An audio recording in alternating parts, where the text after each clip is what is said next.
Okay, ಇಂದು ರಾಜ್ಯಾದ್ಯಂತ BJP ನಾಯಕರು ವಕ್ಫ್ ವಿರುದ್ಧ ಪ್ರತಿಭಟನೆ ಮಾಡಿ ಅಬ್ಬರಿಸಿ ಬೊಬ್ಬಿರಿದ್ರು. ಆದರೆ ಅದೇ ಹೋರಾಟದಲ್ಲಿ BJPಯಲ್ಲಿನ ಆಂತರಿಕ ಭಿನ್ನಮತ ಕೂಡ ಸ್ಫೋಟಗೊಂಡಿದೆ. ಎಲ್ಲಿ, ಯಾರು, ಯಾವ ನಾಯಕರು ಯಾಕೆ ಕಚ್ಚಾಡ್ಕೊಂಡ್ರು? ರಿಪೋರ್ಟ್ ಮಾಡಿ.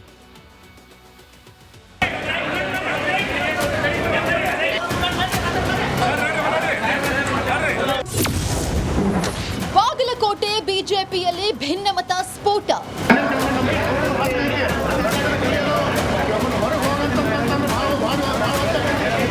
ರಾಜ್ಯಾದ್ಯಂತ ಇಂದು ವಕ್ಫ್ ವಿರುದ್ಧ ಬಿಜೆಪಿ ಪ್ರತಿಭಟನೆ ನಡೆಸಿತು. ಆದರೆ ಬಾಗಲಕೋಟೆಯಲ್ಲಿ ಬಿಜೆಪಿ ಪಕ್ಷದೊಳಗಿನ ಸಂಘರ್ಷಕ್ಕೆ ವಕ್ಫ್ ವಿರುದ್ಧದ ಹೋರಾಟ ವೇದಿಕೆಯಾಗಿದೆ. ಜಿಲ್ಲಾ ಕಚೇರಿಯಲ್ಲಿ ಬಿಜೆಪಿಯ ಎರಡೂ ಬಣಗಳ ಮಧ್ಯೆ ಭಿನ್ನಮತ ಸ್ಫೋಟಗೊಂಡಿದೆ. ಪ್ರತಿಭಟನೆಗೂ ಮುನ್ನವೇ ಭಾರಿ ಹೈಡ್ರಾಮಾ ನಡೆದಿದೆ.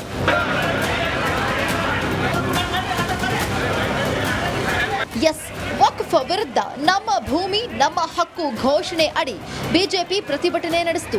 ಹಾಲಿ MLC PH ಪೂಜಾರ್ ಹಾಗೂ ಮಾಜಿ ಶಾಸಕ ವೀರಣ್ಣ ಚರಂತಿಮಠ ಬೆಂಬಲಿಗರ ನಡುವೆ ಬಾಗಲಕೋಟೆ ಬಿಜೆಪಿ ಕಾರ್ಯಾಲಯದಲ್ಲಿ ವಾಗ್ವಾದ ನಡೆಯಿತು.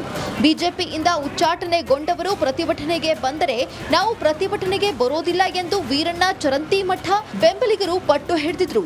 ನಾವು ಬಂದೇ ಬರುತ್ತೇವೆ ಎಂದು ಉಚ್ಚಾಟಿತರು ಹಾಗೂ PH ಪೂಜಾರ ಬೆಂಬಲಿಗರು ಹಠಕ್ಕೆ ಬಿದ್ರು.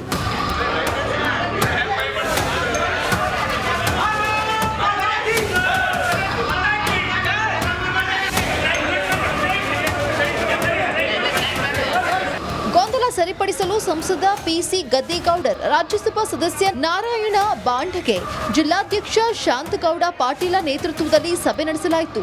ಸಭೆ ಬಳಿಕ ಜಿಲ್ಲಾಡಳಿತ ಭವನಕ್ಕೆ ಪ್ರತಿಭಟನಾ ಮೆರವಣಿಗೆ ಹೊರಟಿತು.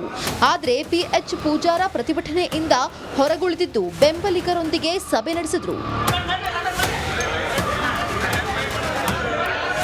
ಇದನ್ನೆಲ್ಲ ನೋಡಿದ್ರೆ ಬಾಗಲಕೋಟೆ ಬಿಜೆಪಿ ಭಿನ್ನಮತ ಮತ್ತೆ ಬೀದಿಗೆ ಬಂದಂತಾಗಿದೆ. ಸಿದ್ದು ದುತ್ತರಗಾವಿ, ರಿಪಬ್ಲಿಕ್ ಕನ್ನಡ, ಬಾಗಲಕೋಟೆ. ಅಂತ ಬಾಂಬ್ ಹಾಕಿದ್ರು, ಅದು ಕೂಡ ಭಾಳ ಸೀರಿಯಸ್ ಆಯಿತು. ಇಂದು ವಿಜಯೇಂದ್ರ ಬಗ್ಗೆ ಸಿದ್ದರಾಮಯ್ಯ ಸ್ಫೋಟಕ ಮಾತನ್ನು ಹೇಳಿದ್ದಾರೆ. ಸಿದ್ದರಾಮಯ್ಯ ಹೇಳಿದಾಗ ಒಂದು ರೀತಿಯಲ್ಲಿ ಅನುಮಾನಗಳು ಹುಟ್ಟತ್ತೆ. ಆದರೆ ಒಮ್ಮೊಮ್ಮೆ ಕೆಲವು ರಾಜಕಾರಣಿಗಳು ಕೆಲವು ವಿಚಾರಗಳನ್ನು ಡೈವರ್ಟ್ ಮಾಡೋದಕ್ಕೆ ಕೆಲವು ಹೇಳಿಕೆಗಳನ್ನು ಕೊಡ್ತಾರೆ. ಈಗಲೂ ಕೂಡ ರಾಜಕೀಯ ಪಡಸಾಲೆ ಅದನ್ನೇ ನಂಬ್ತಾ ಇದೆ. ಸಿದ್ದರಾಮಯ್ಯ ಏನೋ ವಿಚಾರವನ್ನು ಡೈವರ್ಟ್ ಮಾಡೋದಕ್ಕೆ ಈ ಹೇಳಿಕೆಯನ್ನು ಕೊಡ್ತಾ ಇದ್ದಾರೆ. ಅಥವಾ ನಾಳಿನ ರಿಸಲ್ಟ್ ಹೀಗೇ ಬರ್ಬೋದು, ವಿಚಾರ ಡೈವರ್ಟ್ ಆಗಲಿ ಅಂತ ಮಾತಾಡಿದ್ರೋ ಗೊತ್ತಿಲ್ಲ. ಆದರೆ ನೀವು ಯಾಕೆ ಅವರನ್ನು ತೋರಿಸ್ತೀರಿ ಅಂತ ಹೇಳೋದು ಭಾಳ ಆಶ್ಚರ್ಯ ಆಗುತ್ತೆ. ನೀವು ಅವ್ರನ್ನ ಯಾಕೆ ತೋರಿಸ್ತೀರಿ ಅಂತಂದರೆ ಒಳ್ಳೆ ಕಥೆ ಆಯ್ತಲ್ಲ. ಅವರು BJP ರಾಜ್ಯಾಧ್ಯಕ್ಷ. ಈಗ ಅಶೋಕ್ ಏನು ವಿರೋಧ ಪಕ್ಷದ ನಾಯಕ. ಇರಲಿ, ಯಾವ ಕಾರಣಕ್ಕಾಗಿ ಆ ಹೇಳಿಕೆ ಕೊಟ್ಟಿದ್ದಾರೆ ಭಾಳ ಕುತೂಹಲ ಮೂಡ್ತಾ ಇದೆ. ನೆಕ್ಸ್ಟ್, ಬೆಂಗಳೂರು ಕರ್ನಾಟಕದ ರೆಸಾರ್ಟ್ಗೆ ಬರ್ತಾರಂತೆ DK ಶಿವಕುಮಾರ್ ಅವರ ಆತಿಥ್ಯದಲ್ಲಿ ಅನ್ನುವಂಥ ಮಾತುಗಳು ಕೇಳಿ ಬರ್ತಾ ಇದೆ. ಓಕೆ, ಸಮೀಕ್ಷೆಯಲ್ಲಿ ವಿಚಾರ ತಿಳಿಯುತ್ತಿದ್ದಂತೆ ಕಾಂಗ್ರೆಸ್ ಅಲರ್ಟ್ ಆಗಿದೆ. ಗೆಲುವು ಸಾಧಿಸಿದ ಶಾಸಕರನ್ನ ಕರ್ನಾಟಕಕ್ಕೆ ಕಳುಹಿಸಲು ಮುಂದಾಗಿದೆ. News desk, republic Kannada. ಆರೋಗ್ಯದ ಬಗ್ಗೆ ಕೋರ್ಟ್ಗೆ ಮಾಹಿತಿ ಕೊಡಬೇಕಲ್ವಾ, ಅದನ್ನು ಮಾಹಿತಿ ಕೊಟ್ಟಿದ್ದಾರೆ. ಏನಾಗುತ್ತೆ ಗೊತ್ತಿಲ್ಲ, ನೋಡೋಣ. ಆವಾಗ ಕೊಟ್ಟು ಬಿಡ್ಬೇಕು. ಆಮೇಲೆ ಇನ್ನಿತರ ಕೇಸ್ ಇರುತ್ತೆ. ಈಗ ಈ ಬಾಂಬ್ ಬ್ಲಾಸ್ಟ್ ಕೇಸ್ ಇದೆಯಲ್ಲ, ಯಾವುದು ರಾಮೇಶ್ವರಂ ಕೆಫೆ, ಇಂಥದ್ದೆಲ್ಲ ಇದಕ್ಕೆಲ್ಲ ಸ್ವಲ್ಪ ಟೈಮ್ ಇದೆ. ಕೆಲವುದಕ್ಕೆ 120 ಡೇಸ್, ಕೆಲವುದಕ್ಕೆ 60 ದಿವಸ, ಹೀಗೆಲ್ಲ ಇದೆ. ಕೊಲೆ ಕೇಸಲ್ಲಿ 90 ಡೇಸಲ್ಲಿ ಕೊಡಬೇಕು, ಅದನ್ನು ಕೊಟ್ಟಿದ್ದಾರೆ. ಆಮೇಲೆ ನೀವು ಕೊಡ್ತಾ ಹೋಗಿ ಅಂತ ಆ ಥರ. ಈಗ 2ನೇ ಚಾರ್ಜ್ ಶೀಟಲ್ಲಿ ದರ್ಶನ್ ಸಿಕ್ಕಿ ಬೀಳ್ತಾರಾ ಅನ್ನುವಂಥ ದೊಡ್ಡ ಅನುಮಾನ ಕಾಡ್ತಾ ಇದೆ. ಯಾಕಂದರೆ 2ನೇ ಚಾರ್ಜ್ ಶೀಟ್ ಸಲ್ಲಿಸೋದಕ್ಕೆ ಪೊಲೀಸರು ಎಲ್ಲ ಸಿದ್ಧತೆ ಮಾಡ್ತಾರೆ. ಚಾರ್ಜ್ ಶೀಟ್ ಕೋರ್ಟ್ಗೆ ಸಲ್ಲಿಸಬೇಕು. 1,000ಕ್ಕೂ ಅಧಿಕ ಪುಟಗಳ ವರದಿ ಸಲ್ಲಿಸಲು ತಯಾರಿ ಆಗ್ತಾ ಇದೆಯಂತೆ. ಕೊಲೆ ಕೇಸ್ಗೆ ಸಂಬಂಧಪಟ್ಟ ಈ ಹಿಂದೆ ಒಂದು 9,000 ಪುಟಗಳಿತ್ತಲ್ಲ, ಅದಕ್ಕಿಂತ ಹೆಚ್ಚಾಗಿ 20ಕ್ಕೂ ಹೆಚ್ಚು ಸಾಕ್ಷಿಗಳು ಈ ಚಾರ್ಜ್ ಶೀಟಲ್ಲಿ ಇದೆಯಂತೆ. ರೇಣುಕಾಸ್ವಾಮಿ ಹತ್ಯೆ ಕುರಿತ FSL ವರದಿಗಳಿವೆ ಅಂತೆ. ರಿಟ್ರೀವ್ ಮಾಡಿರೋ ಫೋಟೋಗಳನ್ನು ಸಲ್ಲಿಸಲು ಸಿದ್ಧತೆ. ಎಲ್ಲಿಂದ ರಿಟ್ರೀವ್ ಮಾಡಿದ್ರು ನೋಡಿ, ಮತ್ತೊಮ್ಮೆ ಹೇಳ್ತೀನಿ, ಇನ್ನೂ ಕೂಡ ದರ್ಶನ್ ಮೊಬೈಲ್ ರಿಟ್ರೀವ್ ಆಗಿಲ್ಲ ವೀಕ್ಷಕರೇ. ದರ್ಶನ್ ಮೊಬೈಲ್ ರಿಟ್ರೀವ್ ಆಗಿಲ್ಲ. ಐಫೋನು, ಮಾಡೋಕ್ಕೆ ಕಷ್ಟ, ಆದರೆ ಮಾಡದೇ ಇರೋಕ್ಕಾಗಲ್ಲ, ಮಾಡ್ತಾರೆ. It will take time. Okay. ಆದರೆ ಈ ಫೋಟೋ ಯಾರು ತೆಗೆದ್ರು, ಯಾರ ಮೊಬೈಲಿಂದ? ಪುನೀತ್ ಅನ್ನೋನೊಬ್ಬ ಇದ್ದ, ಗೊತ್ತಾ? ಎಸ್, ರೇಣುಕಾಸ್ವಾಮಿ ಕೊಲೆ ನಡೆದಾಗ ಸ್ಥಳದಲ್ಲಿದ್ದ ಪುನೀತ್. ಇವರಿಗೆಲ್ಲ ಒಂದು ಹುಚ್ಚಿದೆ, ಫೋಟೋ ತೆಗೆದು ಬಿಡೋದು. ಯಾವ ಟೈಮು ಏನಾಗುತ್ತೆ ಗೊತ್ತಿರೋದಿಲ್ಲ, ಇಷ್ಟು ಮಾರಣಾಂತಿಕ ಆಗುತ್ತೆ ಅಂತ ಗೊತ್ತಿರ್ಲಿಕ್ಕೆ ಸಾಧ್ಯ ಇಲ್ಲ. ಬಾಸ್ ಇದ್ದಾರೆ, ಎಲ್ಲ ಸಂಭಾಳಿಸ್ತಾರೆ ಅಂತ ಅಂದ್ಕೊಂಡಿರ್ಬೋದು. ಇನ್ನು ಪ್ರತ್ಯಕ್ಷದರ್ಶಿ ಪುನೀತ್ ಮೊಬೈಲ್ನಿಂದ ಆ ಫೋಟೋ ರಿಟ್ರೀವ್ ಆಗಿದೆಯಂತೆ. ಅಲ್ಲಿ ಪಟ್ಟಣಗೆರೆ ಶೆಡ್ನಲ್ಲಿ ತನ್ನ ಗ್ಯಾಂಗ್ ಜೊತೆ ನಿಂತು ಒಂದು ಫೋಟೋ ತೆಗೆಸ್ಕೊಂಡಿದ್ದಾರಂತೆ ದರ್ಶನ್. ರೇಣುಕಾಸ್ವಾಮಿ ಶವದ ಬಳಿ ದರ್ಶನ್ ನಿಂತಿರುವ ಫೋಟೋ ಇದೆಯಂತೆ. ಆಮೇಲೆ ಇನ್ನೊಬ್ಬ ಇದ್ನಲ್ಲ, ಓತಿಕ್ಯಾತ ಪವನ್ ಮೊಬೈಲ್ನಿಂದಲೂ 2 ಫೋಟೋ ರಿಟ್ರೀವ್ ಆಗಿದೆಯಂತೆ. ಆಮೇಲೆ ಅವನೇನು ಮಾಡ್ತಾನೆ, ಬಂಧನದ ಭಯದಿಂದ ಫೋಟೋ ಡಿಲೀಟ್ ಮಾಡಿರ್ತಾನೆ. ಇಷ್ಟೆಲ್ಲ ಆಯಿತು ಅಂತ ಗೊತ್ತಾಗ ಡಿಲೀಟ್ ಮಾಡಿರ್ತಾನೆ. ಆದರೆ ತುಂಬ ಜನರಿಗೆ ಗೊತ್ತಿಲ್ಲ, ನೀವು ಏನೇ ತಿಪ್ಪರ್ಲಾಗಿ ಹೊಡೆಯಿರಿ, ಡಿಲೀಟ್ ಮಾಡಿ, ಬೇರೆ ಬೇರೆ ಬೇರೆ ಬೇರೆ ಬೇರೆ ಬೇರೆ ಕಡೆಗಳಲ್ಲಿ ಅದು ಸಂಗ್ರಹ ಆಗಿರುತ್ತೆ. ಬೇರೆ ಬೇರೆ ಕಡೆಗಳಲ್ಲಿ ಸಂಗ್ರಹ ಆಗಿರುತ್ತೆ. ಒಂದು 4-5 ಕಡೆ ಆದರೂ ಹೋಗಿ ಡಿಲೀಟ್ ಮಾಡಬೇಕಾಗುತ್ತೆ ನೀವು, ಕಂಪ್ಲೀಟ್ ಡಿಲೀಟ್. ಆದರೆ ರಿಟ್ರೀವ್ ಮಾಡಬೇಕು ಅಂತ ಕೂತ್ರೆ ನಿಮಗೆ ರಿಟ್ರೀವ್ ಮಾಡೋಕ್ಕಾಗುತ್ತೆ. ನೋಡಿ, ಪೊಲೀಸರು ಏನು ಮಾಹಿತಿ ಕೊಡ್ತಾರೆ ಅಂದರೆ, ನೀಲಿ ಟೀ ಶರ್ಟ್, ಕಪ್ಪು ಬಣ್ಣದ ಪ್ಯಾಂಟ್ ಧರಿಸಿದ್ರಂತೆ ದರ್ಶನ್. ಇದೇ ಥರ ಇರ್ಬೋದೇನೋ ಗೊತ್ತಿಲ್ಲ. ಶವದ ಜೊತೆ ಫೋಟೋ ತೆಗೆದುಕೊಂಡು ಸಿಕ್ಕಿಬಿತ್ತ ಡಿ ಗ್ಯಾಂಗ್, ಅಥವಾ ನಮಗೊಂದಿರಲಿ ಅನ್ನೋ ಏನೋ ಗೊತ್ತಿಲ್ಲಪ್ಪ. ಒಮ್ಮೊಮ್ಮೆ ಬುದ್ಧಿ ಕೈ ಕೊಟ್ಬಿಡುತ್ತೆ. ಏನು ಮಾಡ್ತೀವಿ ಅಂತ ಗೊತ್ತಿರೋರು, ನನಗೆ ಯಾಕಪ್ಪ ಇಂಥ ಬುದ್ಧಿ ಬಂದು ಅಂತ ಆಮೇಲೆ ಅನೇಕರು ಥಿಂಕ್ ಮಾಡಿರ್ತಾರೆ, ಇದು ಬೇಕಿತ್ತು ನನಗೆ ಅಂತೇಳಿ. ಬೇಡ, ಈ ಥರ ಆಗಿದೆ. ಇದು ಲೇಟೆಸ್ಟ್ ಸುದ್ದಿ. ಓಕೆ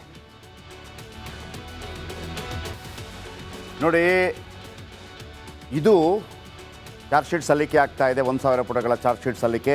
20ಕ್ಕೂ ಹೆಚ್ಚು ಸಾಕ್ಷಿಗಳು ಎಕ್ಸ್ಟ್ರಾ ಕೊಡ್ತಾ ಇದ್ದಾರೆ. ನಾವು ಅವತ್ತೇ ಹೇಳಿದ್ವಿ, ಇದು ಮೊದಲನೇ ಇದೇನಲ್ಲ, 2-3 ಇನ್ನೂ ಕೊಡ್ಬೋದು ಬೇಕಿದ್ರೆ, ಇಲ್ಲ ಅಂತಲ್ಲ. ಯಾವಾಗ ಹೆಚ್ಚೆಚ್ಚು ಮಾಹಿತಿಗಳು ಬರುತ್ತೆ. ಯಾಕಂದರೆ ನಿಮಗೆ ಮೊದಲನೇ ಚಾರ್ಜ್ ಶೀಟ್ ಇದೆಯಲ್ಲ, 90 ದಿನಗಳೊಳಗೆ ಕೊಡಬೇಕು, 3 ತಿಂಗಳೊಳಗಾಗಿ. ಅದು ಕಾನೂನು ಮಾಡಿದ್ದಾರೆ. ಇಲ್ಲಾಂತಂದರೆ ಮೊದಲು ಏನಾಗ್ತಾ ಇತ್ತು ಅಂದರೆ, ಈ ಪೊಲೀಸರು ಸುಮ್ಮನೆ ಅದನ್ನು ಡಿಲೇ ಮಾಡ್ತಾರೆ. 6 ತಿಂಗಳು, 1 ವರ್ಷ, ಆಗಿಲ್ಲ ಅಂತ. ಈ ಥರ ಕೆಲವರನ್ನ ಬಚಾವ್ ಮಾಡೋಂಥ ಚಾನ್ಸ್ ಇದೆ ಅಂತ ಅಂದ್ಬಿಟ್ಟು ಕೋರ್ಟ್ ಕೂಡ 90 ಡೇಸ್ ಒಳಗೆ ಕೊಟ್ಟುಬಿಡಬೇಕು ಅಂತ ನಿರ್ಧಾರ ಮಾಡಿಬಿಡ್ತು. ಹಾಗಾಗಿ 90 ಡೇಸ್ ಒಳಗೆ ಕೊಟ್ಟುಬಿಡ್ಬೇಕು, 90 ದಿನದೊಳಗೆ ಕೊಟ್ಟುಬಿಡ್ಬೇಕು. ಆಮೇಲೆ ಇನ್ನಿತರ ಕೇಸ್ ಇರುತ್ತೆ. ಈಗ ಈ ಬಾಂಬ್ ಬ್ಲಾಸ್ಟ್ ಕೇಸ್ ಇದೆಯಲ್ಲ, ಯಾವುದು ರಾಮೇಶ್ವರಂ ಕೆಫೆ, ಇಂಥದ್ದೆಲ್ಲ, ಇದಕ್ಕೆಲ್ಲ ಸ್ವಲ್ಪ ಟೈಮ್ ಇದೆ. ಕೆಲವುದಕ್ಕೆ 120 ಡೇಸ್, ಕೆಲವುದಕ್ಕೆ 60 ದಿವಸ, ಹೀಗೆಲ್ಲ ಇದೆ. ಕೊಲೆ ಕೇಸಲ್ಲಿ 90 ಡೇಸಲ್ಲಿ ಕೊಡಬೇಕು, ಅದನ್ನು ಕೊಟ್ಟಿದ್ದಾರೆ. ಆಮೇಲೆ ನೀವು ಕೊಡ್ತಾ ಹೋಗಿ ಅಂತ, ಆ ಥರ. ಈಗ 2ನೇ ಚಾರ್ಜ್ ಶೀಟಲ್ಲಿ ದರ್ಶನ್ ಸಿಕ್ಕಿ ಬೀಳ್ತಾರಾ ಅನ್ನುವಂಥ ದೊಡ್ಡ ಅನುಮಾನ ಕಾಡ್ತಾ ಇದೆ. ಯಾಕಂದರೆ 2ನೇ ಚಾರ್ಜ್ ಶೀಟ್ ಸಲ್ಲಿಸೋದಕ್ಕೆ ಪೊಲೀಸರು ಎಲ್ಲ ಸಿದ್ಧತೆ ಮಾಡ್ತಾರೆ. ಚಾರ್ಜ್ ಶೀಟ್ ಕೋರ್ಟ್ಗೆ ಸಲ್ಲಿಸಬೇಕು. 1000ಕ್ಕೂ ಅಧಿಕ ಪುಟಗಳ ವರದಿ ಸಲ್ಲಿಸಲು ತಯಾರಿ ಆಗ್ತಾ ಇದೆಯಂತೆ.